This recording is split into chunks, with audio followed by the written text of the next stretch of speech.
Hey everybody, this is Javier. I have Miss Parker here with me. Miss Parker, we're fixing to talk about children's mental health and teenagers' mental health. Miss Parker, thank you for being on here. A lot of Oh, people don't know, but you specialize in teenagers' mental health as well as children, as well as other things. If you want to elaborate on it. sure. So I got very interested in mental health when I went through a grief journey when my 8-year-old daughter Rachel died of complications from a flu virus. And so I quickly was thrown into dealing with my own mental health, plus my 6-year-old boy, Sean, who was experiencing his own mental health and his anxiety and depression around his sister's death. And then into his teen years, his dad died by suicide. And so my son Sean went through a terrible time of anxiety and depression. And so I felt very helpless and powerless at the time because although I was a grief counselor and working with my own clients, I felt very powerless that I couldn't help my son. I couldn't fix him. I couldn't change what he was going through. And it was a really difficult time and very difficult for parents who are dealing with teens suffering with mental health issues. And I know for me, watching my son go from thriving in high school, getting high 70s in his grades. He was the treasurer on Students' Council. He was in the Global Leadership Program. Very well liked. I remember going to a teacher night and or teacher parent night, and people saying, "Oh, you're Sean's mother," like he was some kind of star, and popular kid and very well liked, a good friend circle and then to go from that to his grades were failing, he started skipping school, he turned to drinking and smoking pot as a coping strategy, and the teachers didn't like Mm. recognize who he was just a totally different person, and I didn't recognize my boy, and so it was very difficult to go through that, and we can't fix them, but all I could do was to teach him adaptability skills and hope to goodness that he was listening and taking my lead, and I was being the role model so that he could model my behaviors and learn some of my habits so that he could manage and navigate through his own mental health challenges. So, how long do you think it took before you actually started really noticing the change? um, well, I think Ki this was the hardest year of parenting when I actually wasn't doing anything. And, like, that might sound funny, but not trying to push him, not trying to tell him what to do, but just loving him through it all, supporting him through it all. And then the next year, he decided to do a victory lap and go back to school again and pick up the last couple credits that he had failed in. And I remember watching him go across the stage to get his diploma. And the vice principal was handing out the diplomas. And you hear kid's name after kid's name after kid's name, and the handshake and the walk across the stage. And when my son Sean was called up, the vice principal and him like embraced each other. And they stood there and hugged for a while. And I remember that being the moment for me, knowing that he was gonna be okay and that he had gotten himself back on track and was gonna move forward. But it was probably a good year of watching him kinda stumble and not be the greatest human being that he could be. So, like, I understand that as parents and adults, we used to be children. But when we were children, we didn't actually have to deal with things like this. Well, it's funny because I remember my mom saying, uh I don't understand what all this anxiety is about. Nobody had that when you were kids. And I went, I don't know, mom. I think maybe there were kids that had anxiety, but we didn't have any framework for it. We didn't have the language for it, and we didn't have the education about it. And it was just those kids that maybe, you know, didn't have a circle of friends and kind of kept to themselves, or maybe they were teased, or, a little different than the normal flow of things.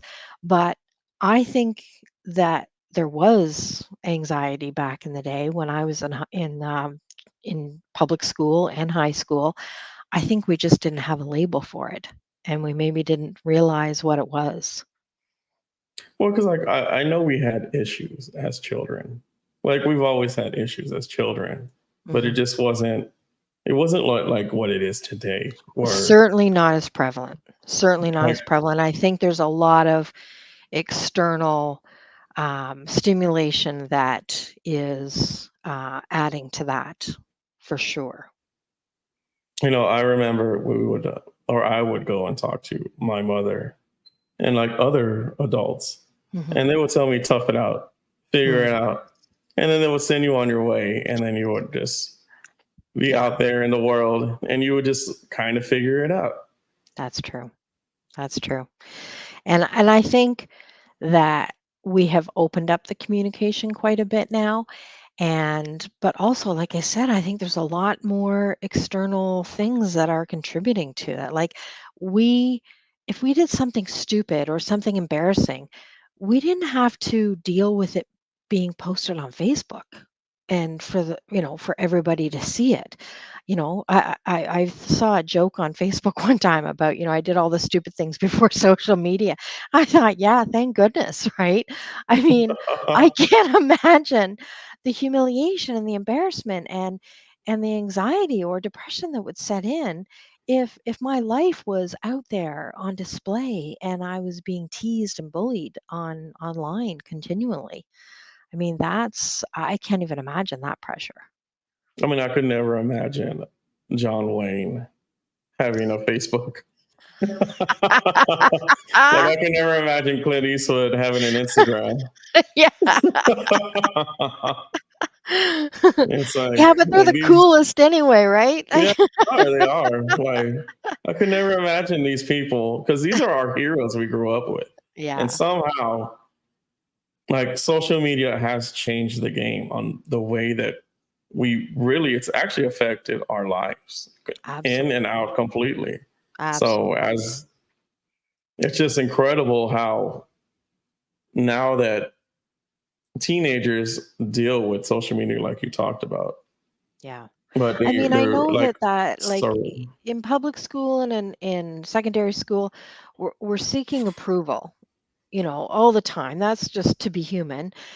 But on such a grander scale on social media, like looking for approval, like how many likes and how many views on our videos and all of that. Like it's in your face 24/7. So it never rests. And anything you do get exposure on, it's there forever. It's just like, yeah, you don't just have something happen and then it's last week's news. No, it's there on social media forever. I mean, I can only imagine how some of these children deal with it when they post something and they just get obliterated and destroyed by everybody, including their children, including their parents Yeah, who yeah, actually have social media. yeah. That's why it's so important that these kids learn some mental health strategies, because we can't fix social media, and I'm sure lots of people are trying and setting filters and parent controls and all the rest of it, um, or dealing with the behavior on social media. And you cannot control it. That's the thing. And so we want to set our kids up so that they have like a proactive confidence versus a reactive confidence, so that their response on a Facebook post doesn't determine their mood or how they react or how their day is going to go. We can't let them just flail around and let all the external influences be the way that they react to life. We want to teach them some strong proactive confidence so that those things aren't affecting them. The same as like when they walk into practice, if they play basketball or they play some sport at high school or public school, you know, the coach walking in and saying something smart at them or something, or even negative to them, versus walking into the practice and getting a high five from their coach. That those two external circumstances can dictate how the kids' practice goes. So you want to teach them those mindfulness techniques, those mental health strategies, self-care strategies, so that they can have the confidence within themselves, whether their coach is saying something negative or whether they're saying something positive, or whether their friends are saying something negative on social media or something positive. So they can kind of be a little more even keeled on their confidence levels. Because like I know as adults, we do not encourage children anymore the way that it was in previous generations. How so? Well, because as as adults, sometimes it helps when you actually hear that you care about the person, that you want them to succeed, that you want Mhm. them to do better. And I feel like now, thanks because of social media, you don't get that. You get the little message on there. You get the Mm, what I'm trying to say is I don't feel that we're trying to raise them differently, and in a sense, we may in fact be failing them. hmm. I know it's a weird way of thinking about it. Yeah.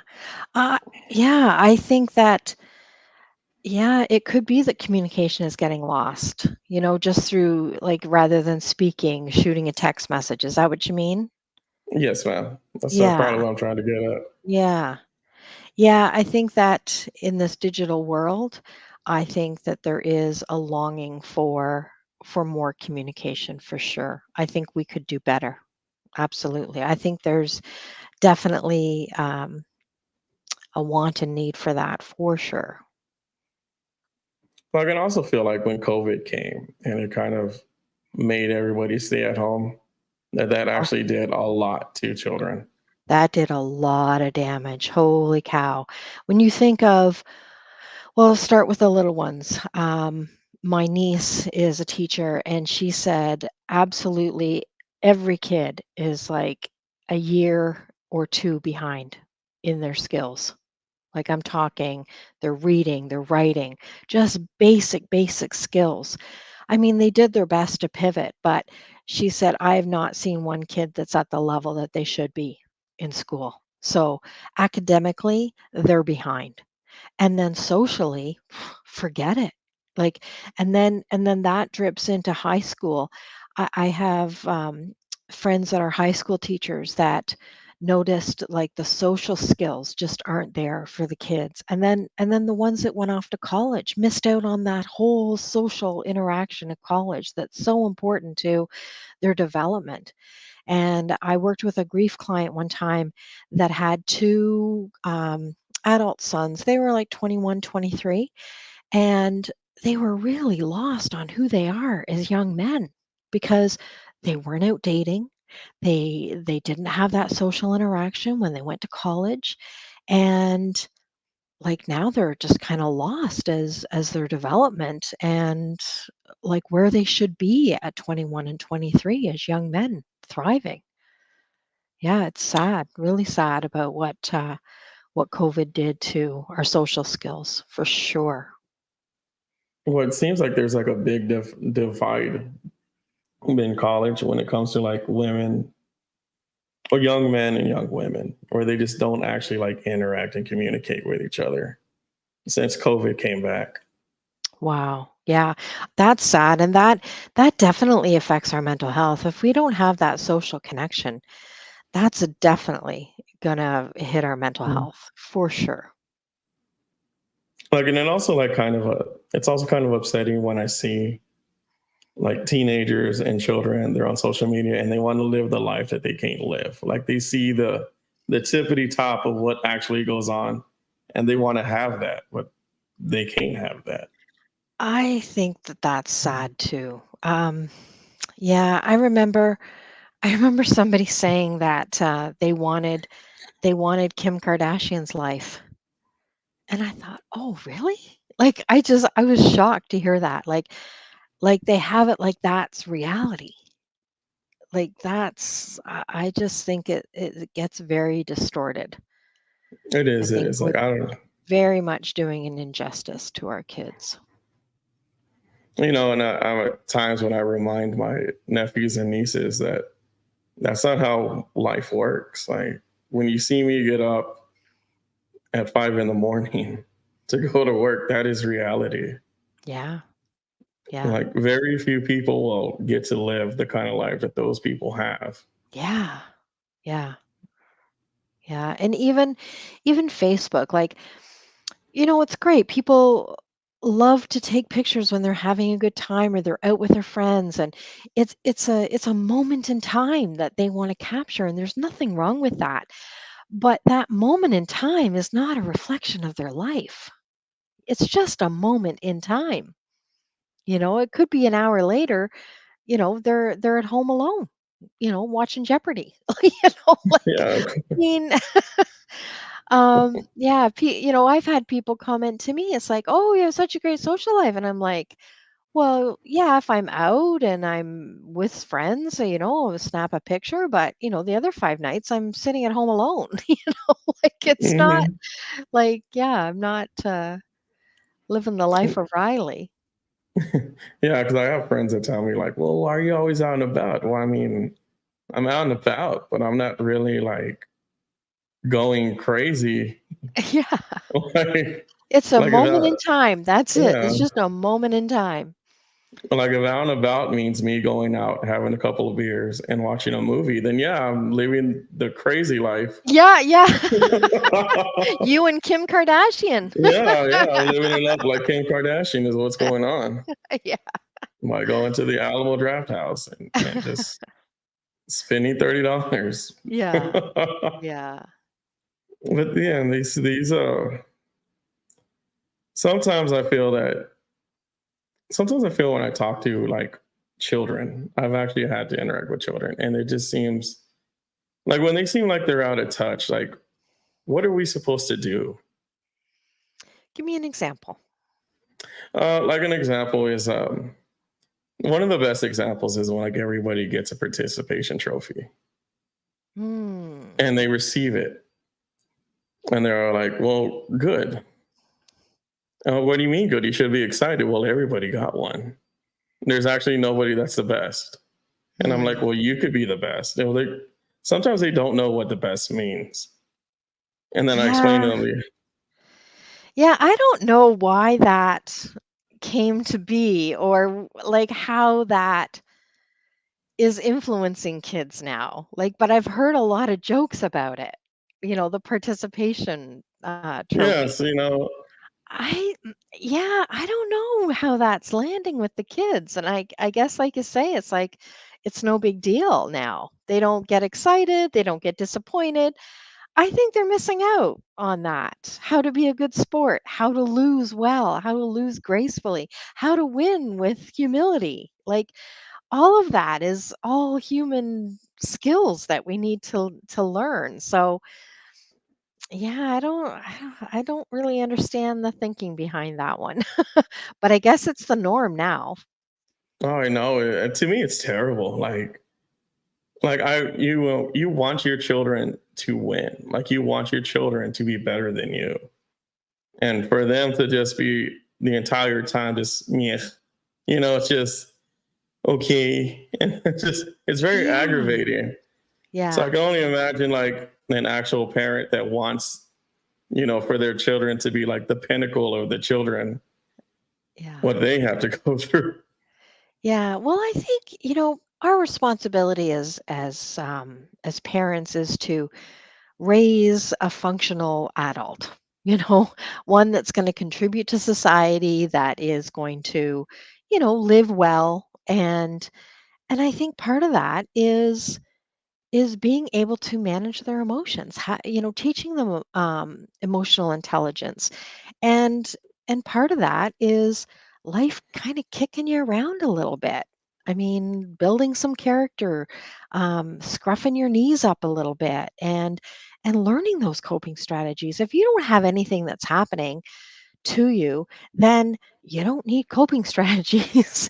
So, and so if you don't have coping strategies and you don't like learn how to deal with things, then I you're going to be kind of lost if you've got mental health issues. I mean, I don't know how you would navigate that if you don't have any skills at all in your toolbox. Like, exactly what is a parent supposed to do if they think their child actually has some kind of anxiety or depression or things of that sort? Well, I think they need to get educated on mental health and ways how to support them because, with mental health, if you're not addressing it, it's a progressive thing. It's just going to get worse. And yeah, so I would say as a parent, you've got to research, you've got to find out, and no two kid is going to be the same either, right? So what what those kids need is going to be different. So getting into their world and finding out what's going on, and then, seeking out a professional that can, help them out with some strategies and yeah, how to navigate that. And I mean, there's so many different extremes too, right? Like, I was on a podcast last week with a gentleman who struggles with bipolar. So how he manages with that and coping strategy is different from somebody else that suffers with social anxiety. So I mean, there's just so many different um, you know um, variances on the scale of how to deal with it. So being able to kind of hone in on it, and I'm not a big, labels are kind of another big topic too. Like some people don't like labels. I kind of like labels because then I know what I'm dealing with and then I can work towards a solution or a management of it.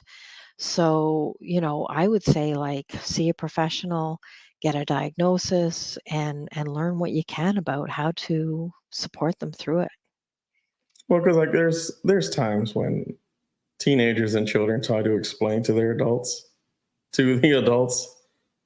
like what they are, that they are. You want to acknowledge them as them, they, he, she, they're trans, they're bisexuals. Right. Like I feel like parents have a hard time, like actual parents who just don't normally go through that. Well, how are they supposed to? Like Yeah, it's kind of a hard one right here. it's so hard. I mean, it's a whole new world out there for us. I mean, I just recently heard of a 5-year-old who is wanting to identify as a he. So she got her hair cut short as a boy and dresses like a boy. And I'm thinking, wow, at 5 years old, how do they even know that at 5 years old? It's baffling to me. But that's the way it is now. So I guess as a parent, gosh, uh, for me, I'm just thinking, I guess I would just have to roll with it and take their lead, try to direct them the best I could. I I mean, I is I have no answers for that one. It's a whole new world. yeah, because I'm not saying I go against it, but I feel like there has to be like a psychologist that we could take the children to in order, because they just, to me, I find it hard for a teenager to come to me one day and be like, "Oh, I want to be a boy, but I'm a girl," or "I want to be a girl and I'm a boy." Yeah. And then I when I, I guess I could, like, get my head around that a little bit easier maybe, because the hormones are kicking in, and I think they're getting to know themselves and their bodies and their values and all those things as a teenager. Um, I struggled a little bit more with a 5-year-old. Like, how would they even know those things? Like, I feel like they would be picking it up in conversations rather than a real, like, internal, knowing. But I don't know. I have no idea. I just God bless those parents that are, navigating that.